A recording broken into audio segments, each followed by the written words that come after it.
So good evening, everyone. Warm welcome to all of you, and thank you very much for making the time and coming here. We are most happy to welcome you to the third edition of Motilal Oswal AMC's Value Investing Forum. I think there are still some people on the way, but we need to start so as to keep time with the live coverage. So without much delay, I would like to invite our chairman, Mr. Motilal Oswal, to give the welcome address and kick off the proceedings.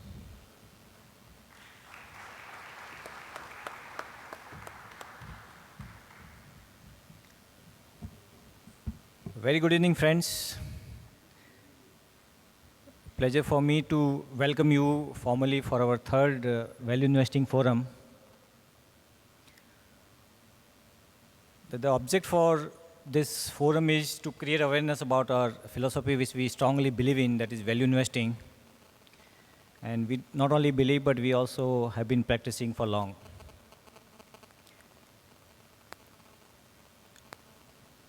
If you look at the history of our 27 years, and especially last 11 years, we have been managing the money through our PMS. And thanks to, I would say, the knowledge being created through Value Investing Forum and our 18 wealth creation studies, we are using those insights for the investing purpose. And the results is all for all to see. I think in last 11 years since we launched our Value PMS scheme, the returns are staggering at 25% CAGR since inception. In 2002-03, we launched our PMS scheme, Value PMS, and I think every year after year, if you look at compounding returns, about 25% against index of about 18%. Equally important is our $1 trillion opportunities fund, which we launched about in the peak of the market in 2007-08. And the results are even really, I think that is a small mid-cap fund where the returns are about 11% CAGR in the market where market is actually down by 2% CAGR. So thanks to the knowledge being created through various studies and forums like this, we have been able to create or give a lot of winning ideas, and not only ideas in terms of stock specific, but a lot of winning themes, insights, and which is what really we believe in, and which is what we practice in, and which is what we talk about in all the forums. So Raamdeo is going to talk about, I think, his experience of 27 years, what he thinks for the market, and what kind of, I think, ideas he's going to present from long-term investing perspective. And in the second part, we have got a very good kind of, I think, panel, Ramesh Damaniji, Nikhil, Sanjay Bhattacharya, and Raamdeo. They are going to share their knowledge about the winning themes, and I'm sure it's going to be very, very interesting and intellectually stimulating. So friends, thanks a lot for coming in here and being part of this forum. Welcome back again. Thank you. Thank you, Mr. Oswal. So I would like to now invite Chairman of Motilal Oswal AMC and Joint Managing Director of Motilal Oswal Financial Services, Mr. Raamdeo Agrawal, to come and present on today's theme, which is Stocks Forever. So please welcome. Good evening, friends. It's a pleasure to be welcoming you to Value Investing Forum. And for this forum, we thought let's do something special in the sense that while doing the wealth creation study, I think some thoughts cross mind.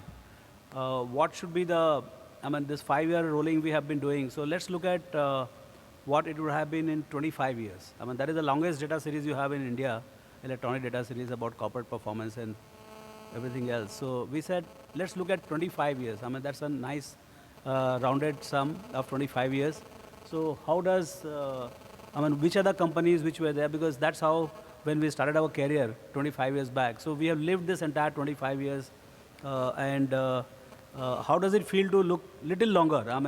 People are tired of 6 months, 1 year, 2 years. I think 3 years is a very long term nowadays. But really, when you come to building businesses, investing in them, and prospering through businesses, it's not about 1 or 2 years, 3 years, 4 years. You can see your own businesses.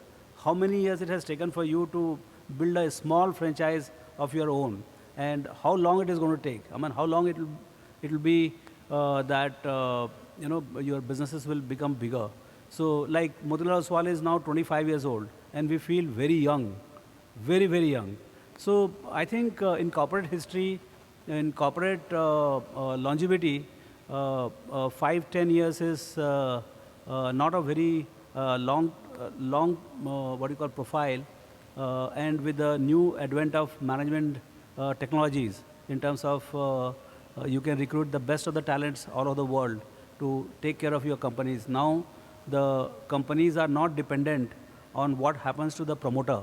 When the promoter starts and if he lives for 50 years active life, the end of company doesn't come because of the end of the life of that particular person. Now he can recruit, like Walmart was started by Sam Walton, but he didn't give anything to any of his 4 sons, but gave it to the professional management. And that has longevated the corporation's life, and Walmart rules the world. So I think that fundamental change in the management style in last 20-30 years in America and hence now in all over the world, that has changed the longevity of the corporations in the world.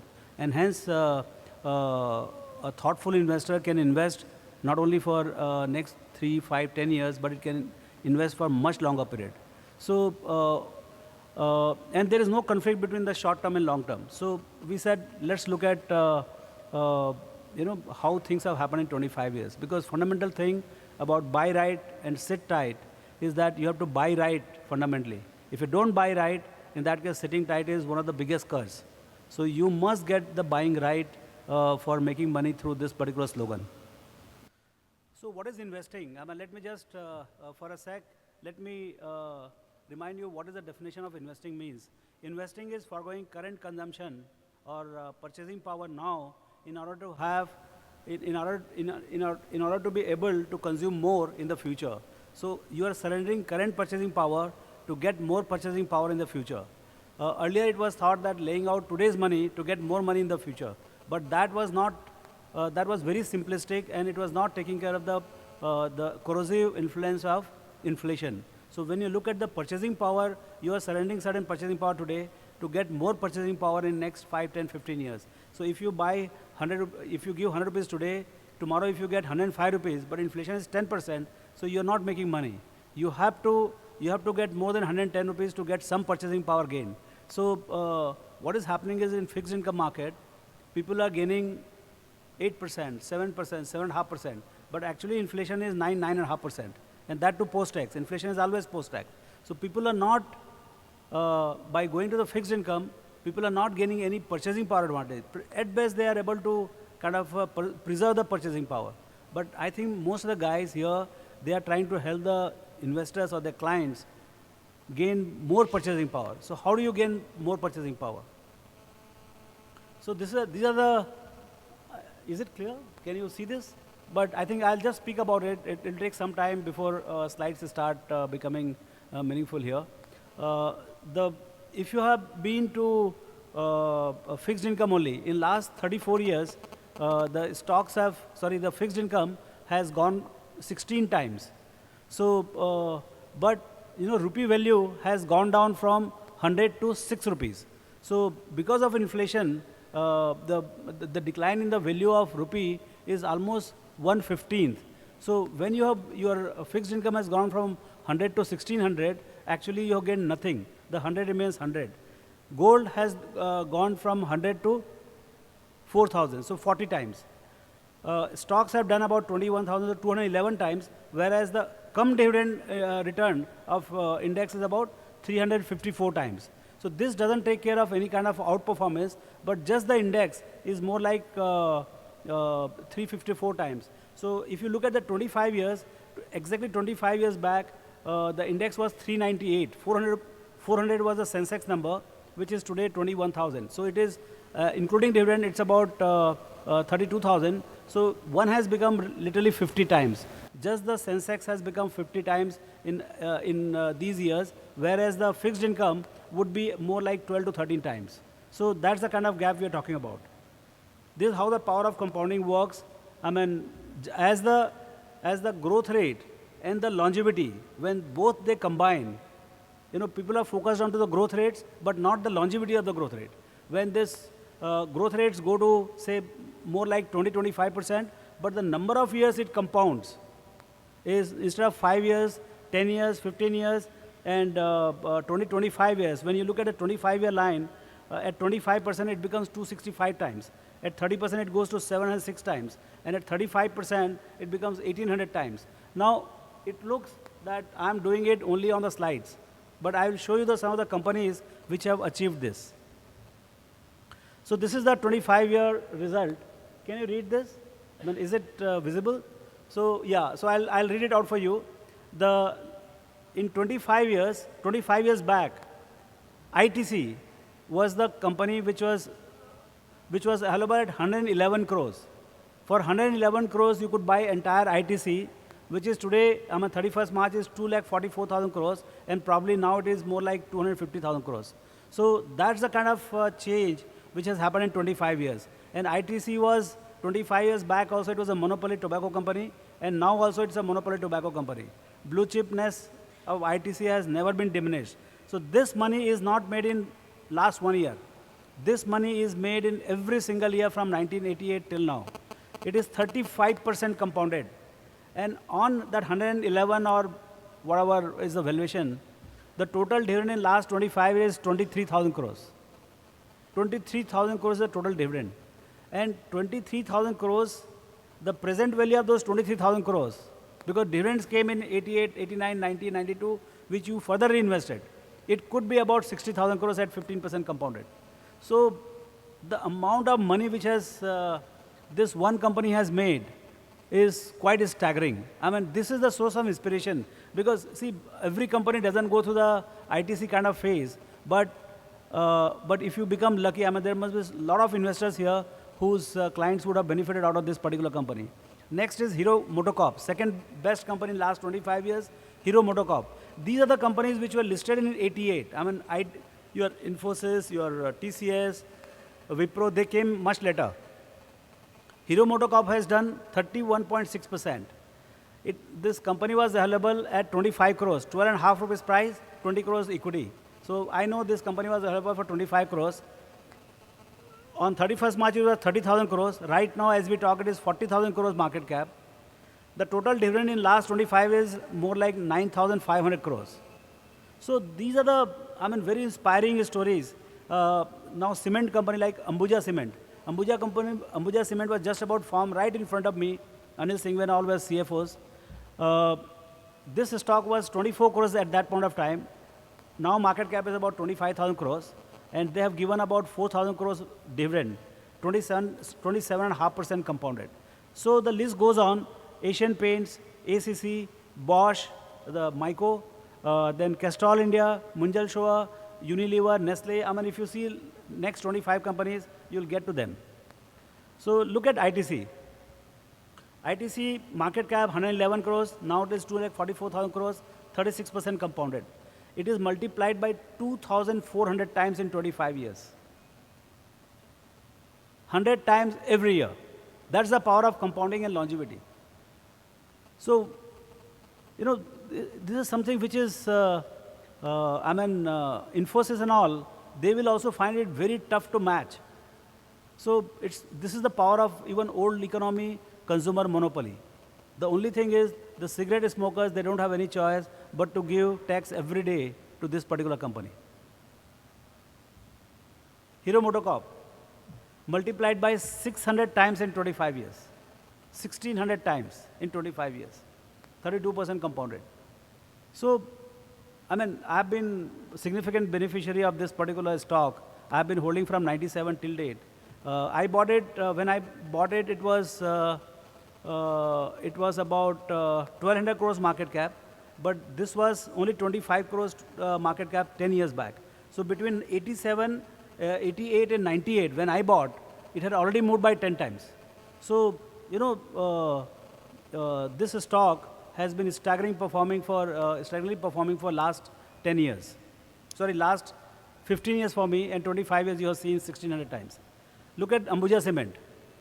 Just a simple cement company, 1,280 times in 25 years. Asian Paints. Now you see the compounding rates have come down to 25. The moment you come to from 35 to 25, from 2400, you come to 285 times. So this, it is mentally not possible to figure out what the compounding and longevity of compounding does. You know, another 5 years and another 5%. I mean, these two can be lethal at, in terms of what can be the portfolio performance. Hindustan Lever, which has been the, you know, kind of darling of every single investor who have come here, 211 times, despite brief, you know, underperformance in 2003 to 2008. So I think this company has given tremendous amount of dividend. I mean, total dividend given, I think in 2013 itself, you look at it, market cap has grown at 22.9%, PAT has grown at 20%, and dividend has grown from 39 crores only, 39 crores in 1988 to 4,000 crores now. I mean, dividend has grown at the rate of 23% compounded. I mean, these kind of investments, if you get even 5% allocated in your portfolio, I think 100% will be taken care of. So what are the characteristics of these companies? I mean, briefly we try to look at it. You know, one of the things is that these are all mass product companies. These are the companies, of course, with many more things, but they are fortunate at the bottom of the pyramid types. You know, I mean, a motorcycle, the cheapest motorcycle company in the world, cheapest, you know, food company kind of thing, or very low grade, I mean, high quality, but economically priced, lowest cost producer in cement. So, you know, you'll find a lot of these fortunate bottom of the pyramid. Second, these products have not changed. Like cement has not changed for many years. Cigarettes have not changed. I think cigarette brands are same. I think I don't smoke, but I think Will's Filter or India Kings or whatever, they have not changed for the ages. And so I think these businesses are one of the special thing about this particular thing, all these companies, is that the rate of change is very low. I mean, for 20 years, 30 years, 40 years, the business remains, underlying business remains same. 9 out of 10 companies, 9 out of top 25 companies were leaders, clear leaders in their industries. So you'll find that most of these 9 out of 10, they are leaders in their respective category. Hardly 1 or 2 of them, they may not be the leaders, but I think one of the things important is that if the category survives, the leader definitely prospers. So it is, one must look for leader companies, and that's why markets are very smart in valuing the leader companies. Number 1 company will always be 20, 30, or at times even 100% at premium to the number 2 or number 3 companies. One other thing which is running across is the corporate governance and corporate governance value system and ethics of the companies. These companies are ethical companies. These companies have demonstrated not only they have taken care of their employees, but they have taken care of their shareholders in terms of dividend payout, bonuses, and capital allocation, most importantly. And that's why these companies have been darling of the market at every point of time. Another thing we have seen is they are much more customer-facing, consumer-facing. I mean, you have the consumer businesses, you have industrial businesses. So you will find that 14, 15 companies out of 25 are clearly consumer businesses, whether it is Asian Paint, whether it is ITC, Unilever, Nestle, all these companies are consumer-facing companies. So because the discretionary consumption in India is going to explode, I mean, what we have seen in 25 years is not even the starting of the consumption in India. So in next 25 years, you will see further build-up of the consumption, whether it is automobile, whether it is FMCG, whether it is media, whether it is financial products, whole lot of this consumption will come through. So in that period, you will see the build-up of newer businesses coming from consumption side. Because of good payout, good capital allocation, good corporate governance, you have wonderful return on equity from this particular companies.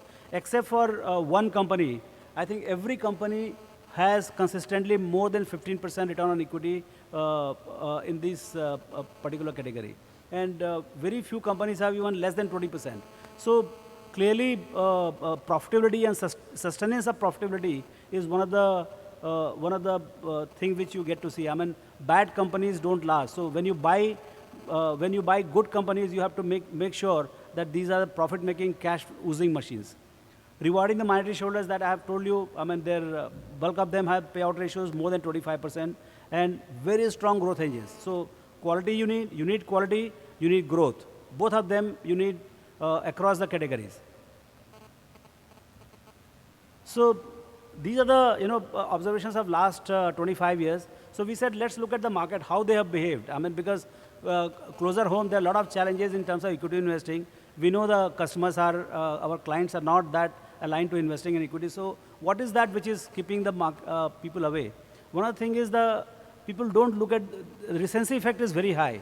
So what has happened in very recent time is what you call clouding the minds of everybody. But if you look at the 34 years of stock market, 23 years have been a positive year, and only 12 years have been negative years. So 2 out of 3 years are positive year, and 1 year is negative. Out of that 12 negative years, 4 are big negative years. 1988, 93, 2001, and then very recently 2009. So what is happening is these markets are going from one boom to other boom. Every 7 years there is a boom bust cycle.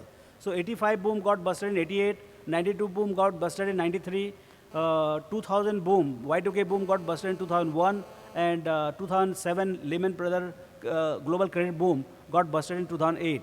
So because of that, you have a 35-40% decline in the market. But the good thing is that before the bust, markets have risen by 300 to 600%.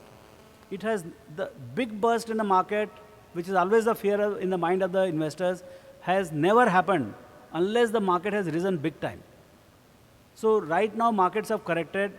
Markets are not in the mood of great optimistic mood. So my sense is that you can correct the market by 10% anytime, but I don't see how it can be a crash kind of situation in near future, because markets don't have that kind of frothy levels.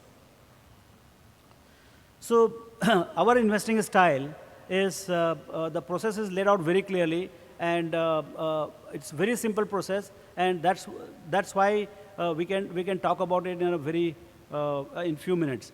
What we call our investment philosophy is QGL: quality, growth, and longevity. When we look for 3 qualities in the in any stock or any company we put. Quality is quality of business and management. Growth is sustained growth for long term, and longevity of that growth is also longevity of quality and longevity of growth. So when the quality, growth, longevity, when all 3 comes together, valuation becomes, of course, very important, but you don't get these kind of companies very cheap prices. So we would like to load the portfolios with highly growth-oriented, highest quality companies, even if it is priced a little higher than very cheap prices. So they are not the cheapest companies, but reasonably priced companies with QGL kind of a quality. It's a buy and hold approach, and focus 15 to 17 stocks. Because there are not many stocks like this in the industry itself, in the market, and we also have very few stocks which we understand. So clearly, buy and hold and focus into 15 plus minus 2 stocks. That's the kind of approach we have.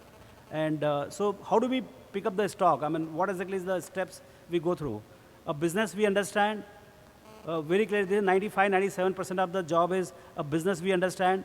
Favorable long-term economics, able and trustworthy management. We have got a lot of competent management, but competent and honest management, and buy at a margin of safety or whatever little reasonable price you can get. So this is very clearly laid out stock selection process. And buy and hold, just to support that, this is the latest slide on Nifty survivors. If you see, the index has done about 13.5%, but the companies which stayed for 3 years have done 9%, 5 years 9.6%, 7 years 12%, and 10 to 17 years 19%. But the stocks which always remain, there are 13 or 14 stocks which remain always in the Nifty, they have done about 21%. So buy and hold, the companies which survive and remain in the index for long term, they do very well. So that's very clear that buy and hold has meaning even in a passive thing called Nifty. So just to conclude, the whole idea of our investment process and effort here is to make money. See, there are 2 ways you can make money. One in the bazaar, and other you can make is in businesses. So, what happens in Infosys Bangalore is one thing, and what happens in Mumbai Stock Exchange is yet another. We don't try to make too much of money in Mumbai. We try to see that companies make a lot of money in Bangalore in their real businesses. And we focus on those kind of companies, and rest all, whatever happens in the market, that's we've got to turn lucky also at times, but the focus is, 99% focus is on the understanding the business, longevity, growth, quality, and everything. And that's what we talked about. We are not that, I mean, that's why we don't run a cash and stock kind of situation. We don't time the market. We are always 100% invested. So one of the questions I get always is, I mean, in 25 years, all these companies have come up. Infosys, TCS has come, Infosys has come, ITC has come. What about the next 25 years?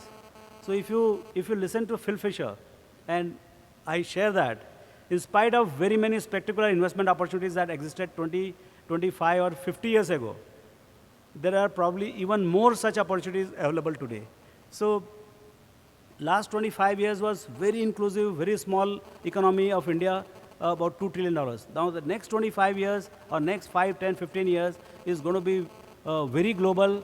A lot of Indian companies will be participating. If you see your topmost, the largest company, it is TCS, of whose 90-95% of revenue is global and growing at 50% for this quarter. So I think the future opportunities are going to be what old economy we have seen, India focused and Indian consumption, but also the global consumer focused or global client focused. I think those opportunities are going to be exponential and very, very large. We got to become insightful about some businesses at right point of time to find those companies in clients' portfolios.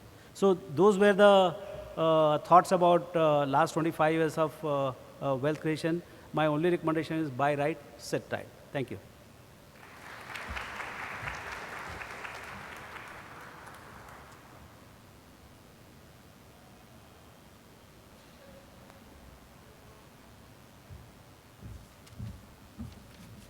Thank you very much, Mr. Agrawal. So this is the 25-minute gist of last 25 years of trends and learnings. I'm sure you got some light on what has worked and what has created money in the last 25 years. I'm sure some light you've got on how we manage money. And I'm sure you've got a lot of plentiful of hope on the fact that there are equal or probably multiple times more number of opportunities in the future than what has existed in the past. So thank you very much, Mr. Agrawal.